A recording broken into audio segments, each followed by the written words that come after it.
Hai semuanya, balik lagi sama calon sarjana. Dunia ini diatur dengan hukum dan juga norma-norma yang bisa dibilang normal. Tapi wajar buat kita tuh belum tentu benar untuk beberapa sekte sesat di topik kali ini. Mereka punya pahamnya sendiri dan lagi berjuang untuk diwujudin di masa depan nanti ya. Nah sayangnya sekte-sekte ini menimbulkan korban dari kalangan orang-orang yang tidak bersalah. Mau tahu ada apa aja dan juga bagaimana kelakuan mereka? Hai aku Jenny, yuk kita bahas. Nomor 10. Decisions. Bayangan aku tuh, seorang ilmuwan yang mendalami soal ilmu komputer harusnya lebih ke kutu buku lah ya. Tapi sekte sesat Decisions ini ternyata kebentuk dari komunitas di forum online gitu loh. Jadi mereka nih baru aja kelihatan di Amerika mulai tahun 2022-an kemarin, tapi kebentuknya sendiri udah dari tahun 2017-an. Kelompok yang dibentuk sama cewek bernama Jack Lauda alias Ziz ini punya filosofi yang simple tapi ngeri sih kalau bisa aku bilang. Kekerasan adalah jawaban. Kedengarannya juga udah aneh kan? Lewat blog pribadinya pada tahun 2016, Ziz menyebarkan ide yang gila banget ya teman-teman. Dia nganggap kalau moralitas itu tuh nggak penting dan kalau kamu tuh mau sesuatu, kalian berhak kok untuk ambil paksa termasuk mencabut nyawa orang yang menghalanginya. Puncaknya di tahun 2020, para pengikut Ziz ini nyerobot tinggal di parkiran trailer di California tanpa bayar sewa sepeser pun. Nah, waktu pemilik tanahnya mau ngusir mereka lewat jalur hukum, merekanya tuh malah ngamuk, coba bayangin. Ceritanya pun makin dark ya, waktu si landlord ini diserang brutal sebanyak 2 kali. Yang pertama sih dia selamat, tapi yang kedua sialnya membuat dia tewas. Dan gak cuma itu ya, rumornya anggota lain ada yang sampai membunuh orang tua mereka sendiri coba. Katanya sih Ziz akhirnya ketangkep di awal tahun 2025, tapi jelas ideologi mereka masih beredar luas di internet hingga hari ini. Nomor 9. Remman Fellowship. Kalian percaya nggak kalau program diet itu bisa berubah menjadi sekte yang nyeremin loh? Kenalan nih teman-teman sama Remnant Fellowship kali ini ya. Awalnya ini tuh cuma program diet doang tuh bernama Weight Down Workshop yang dibuat sama Gwen Shamblin pada tahun 1986. Konsepnya tuh dia ngegabungin fitness dan juga agama. Gwen bilang kalau lu tuh gemuk, ya itu bukan karena lu tuh banyakan makan, tapi karena lu kurang beriman kepada Tuhan. Aturannya pun juga ekstrim banget kalau bergabung dengan sekte ini ya. Kayak cuma boleh makan 10 suap sehari atau harus turun berat badannya secara drastis setiap hari. Nah, anehnya nih, saking populernya program ini meledak di 70 negara, coba bayangin. Gwen pun dianggap sebagai guru diet Kristen yang sukses berat tuh.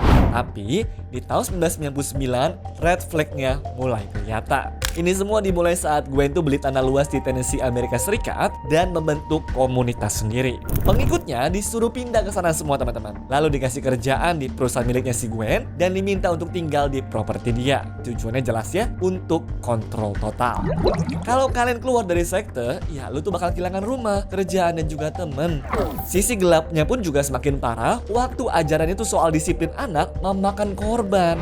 Pada tahun 2003, ada sepasang suami istri anggota sekte ini yang berujung dihukum penjara 30 tahun tuh. Plus seumur hidup karena menganiaya anak mereka sendiri, coba bayangin.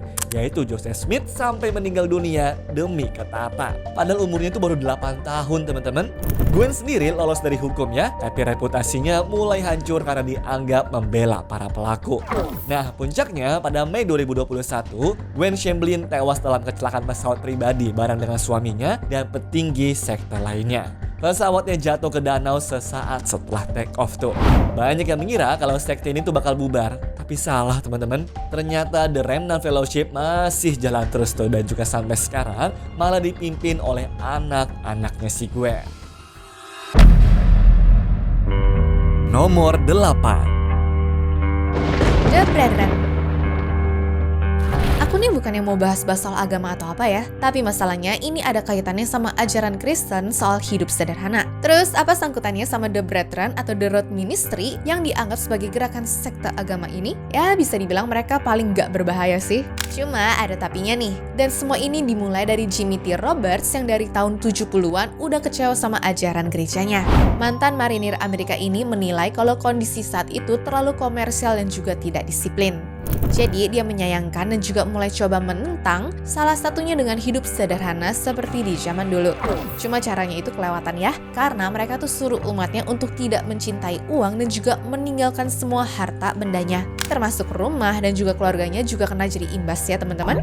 Terus kalau di ajaran Alkitab ada dibahas soal mengembara dan ngasih pengajaran. Ya ini juga yang dilakuin sama mereka-mereka sih. Tapi karena menolak uang dan otomatis nggak akan mengambil kerjaan atau ngemis sekalipun, hidupnya jadi bergantung dari sampah-sampah yang kelihatan masih layak. Nah kalau ditanya di mana sih lokasinya sekarang, pasti nggak akan ada yang tahu karena mereka hidupnya tuh pindah-pindah dan terputus dari dunia modern. Termasuk ninggalin gaya pengobatan modern serta beberapa hal yang menurutnya bertentangan sama pemahamannya ya. Kacau sih ini, niat hati pengen religius, malah jadi gelandangan yang hilang di telan bumi ya. Benar-benar definisi minimalism yang salah kaprah sih.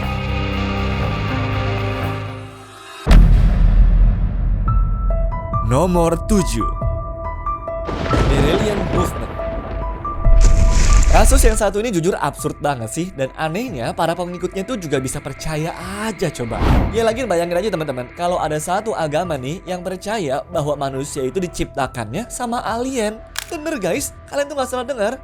Namanya itu adalah Arelian Movement dan juga punya pengikut sampai ratusan ribu di lebih dari 100 negara. Tujuannya cuma satu ya, yaitu untuk bangun kedutaan besar untuk alien. Ya, jadi mereka tuh pengen bisa menyambut alien-alien ini waktu nanti balik lagi ke bumi, teman-teman. Semua gerakan ini dimulai saat Cloud Forilhon yang semasa hidupnya selalu gagal tuh ngerjain sesuatu. Sampai akhirnya di tahun 1973 mulai mengaku ketemu sama alien di sebuah taman di Prancis. Alien itu katanya bilang seperti ini, yang nyiptain manusia itu ya kita loh. Nah, kata dia juga, kalau nggak ada teknologi super canggih punya ilmuwan alien-alien ini, manusia dan juga semua kehidupan di bumi itu ya nggak bakalan ada. Logis gak? Ya jelas enggak lah ya. Dipercaya, anehnya ya banyak yang percaya teman-teman. Mana dari kelompok resmi ini dia pakai sistem sumbangan sebesar 10% juga tuh dari penghasilan pengikutnya. Tujuannya itu tadi, buat ngebangun kedutaan alien dan juga berlindung di balik perusahaannya yang bernama Clonet kali ini. Yang tentu saja bikin masalah baru lagi ya, karena di sini mereka tuh mengaku berhasil bikin bayi manusia hasil cloning. Masalahnya sampai detik ini tuh mereka nggak pernah ngasih bukti medis ataupun foto si bayi. Jadi ya cuma modal ngomong gede aja teman-teman. Udah gitu dia juga ngedorong anggotanya buat menganggap tuh kalau berhubungan badan itu adalah aktivitas normal dan bisa mendekatkan diri sama penciptanya. Ya, tapi walaupun penuh kontroversi, sekte ini faktanya masih eksis teman-teman dan juga mengklaim punya 130.000 anggota dari seluruh dunia ya. Nomor 6. The Church of Euthanasia. Kalian ngerasa udah paling go green cuma karena pakai sedotan besi? Kenalin nih sama Church of Euthanasia, sebuah sekte paling edgy dan juga provokatif yang pernah ada. Ya, kalau aktivis lain nyuruh kamu tuh nanam pohon, gereja yang didiriin tahun 1992 oleh Chris Korda ini punya slogan yang bikin merinding. Save the planet, kill yourself. Bagi mereka, manusia itu parasit yang bikin bumi itu rusak karena overpopulasi. Jadi satu-satunya cara untuk menyelamatkan bumi adalah dengan mengurangi jumlah manusia secara drastis. Mereka punya 4 pilar utama ya, bunuh diri, aborsi, kanibalisme, dan sodomi. Kanibalismenya di sini makan mayat yang udah mati ya, bukan membunuh orang untuk dimakan. Tapi tetap aja hitungannya tuh ngeri kan? Ya walaupun sekarang gerakannya tuh udah sepi dan juga websitenya udah seperti fosil internet, tapi ide nyeleneh mereka tetap jadi legenda dark humor di dunia aktivisme. Nomor 5. The Church of God with sign following. Ngelihat orang ngumpul buat berdoa sih udah biasa terjadi sekitar kita ya. Tapi khusus sekte di wilayah pegunungan Appalachia, Amerika Serikat ini teman-teman, mereka itu justru ngumpulnya buat megang ular. Kenapa begitu? Karena dari pas dibikin pada tahun 1910 lalu, pendirinya yaitu George Hensley itu buta huruf. Jadi dia gantilah pakai praktik megang ular berbisa dalam ibadah sambil setel musik keras-keras dan juga dioper-oper ke jemaatnya. Ini semua buat sekalian ngetes keimanan mereka ya. Dasarnya pun dari satu ayat Alkitab tuh yang mereka tafsirkan secara harfiah banget, yaitu dari Markus pasal 16 ayat 18. Tanda-tanda ini akan menyertai orang percaya. Mereka akan memegang ular. Nah, dari ayat itu ditelan mentah-mentah teman-teman, tanpa didalamin lagi konteksnya. Bahkan gara-gara ini ada ritual minum racun gitu tuh buat ngebuktiin kepercayaan tersebut. Nah, cuma ada yang lucu dan juga ironis kalau bisa gue bilang. Jadi pendirinya ini udah jauh-jauh keliling sana sini, nggak taunya di tahun 1955 ia tuh meninggal, tau nggak karena apa? Karena digigit sama ular. Tapi adanya tetap aja semua ini masih dijalankan tuh sama jemaatnya. Karena menurut mereka, ya apapun yang terjadi ya itulah bentuk kepercayaannya. Bagi mereka, megang ular itu sakralnya sama seperti minum anggur berjamuan. Antara iman dan juga nekat beda tipis ya. Nomor 4. Ramtas School of Enlightenment. Tiap orang emang punya kepercayaannya masing-masing, tapi yang wajar aja bisa nggak sih? Ya, kita jujur nggak tahu nih ya gimana kondisi di tahun 70-an lalu. Tapi Ramtas School of Enlightenment yang didirikan Judith Knight ini ngakunya dapat wangsit di dapur dari manusia kadal dalam bentuk roh prajurit berusia 35.000 tahun. Nah, sejak itu Judith Knight ini bisa kesurupan, lalu suaranya berubah jadi berat seperti cowok dan mulai menyebarkan ilmu kuno juga.